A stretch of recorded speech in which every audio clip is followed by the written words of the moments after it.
OPDमध्ये रोजच प्रत्येक आईचा किंवा जास्तीत जास्त आयांचा प्रश्न असतो किंवा डॉक्टर माझं मूल खात नाही. एका आईने मला जेव्हा हा प्रश्न विचारला आणि मी तिच्याशी थोडंसं बोललो तसं लक्षात आलं की मुलाची भूक कमी नाही तर आईची मुलाला जीव घालण्याची इच्छा खूप जास्त आहे किंवा आई सॅटिस्फाईड नाही की माझ्या मुलांनी व्यवस्थित खाल्लेलं आहे. आणि ही कहाणी घरोघरची आहे. लक्षात घ्या, प्रत्येक मुलाची भूक सारखी नसते आणि जेव्हा मूल खात नाही तेव्हा आपण त्याला वारंवार खाऊ घालण्याचा प्रयत्न करतो. मग त्याला कधी मारतो, रागवतो, कधी मोबाईल देतो, कधी त्याला TV दाखवतो.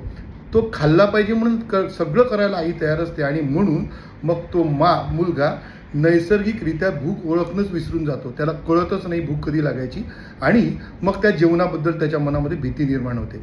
लक्षात ठेवा, मुलगा खात नाही हा आजार नाही. जर तो चांगला खेळत असेल, अभ्यासात चांगला आहे, सगळ्यांशी खेळतो, धावतो, उड्या मारतो, त्याचं वजन व्यवस्थित वाढत आहे, परंतु ते जर मुलं चांगले खेळत असतील, उड्या मारत असतील तर त्याच्या जेवणाकडे त्याला वारंवार जीव घालण्याचा प्रयत्न करू नका.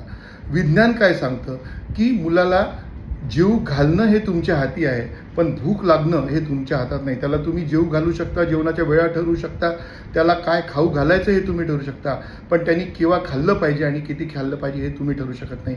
हे त्याला ठरवू द्या. नैसर्गिकरित्या त्याला भूक लागू द्या. जेव्हा भूक लागेल तेव्हा तो खाईल आणि तेव्हाच त्याला पाहिजे ते खाऊ घाला. मुलाचा व्यवस्थित जर वेट वाढत असेल, मुलगा खेळत असेल, बागडत असेल, सगळ्या गोष्टी व्यवस्थित चालल्या असेल, कृपा करून त्याच्यावेळेला फोर्स फिडिंग करू नका. कारण ही फोर्स फिडिंग त्याच्या मनामध्ये जेवणाबद्दल भीती निर्माण करू शकतं आणि नैसर्गिकरित्या भूक लागण्याची प्रक्रिया ही मंदावून ते मुलं पुन्हा आजारी होऊ शकतात. लक्षात ठेवा, ही माहिती इतरांपर्यंत पोहोचवा आणि खरंच तुमच्या घरीसुद्धा हा प्रश्न आहे का आम्हाला कमेंटमध्ये सांगा. धन्यवाद.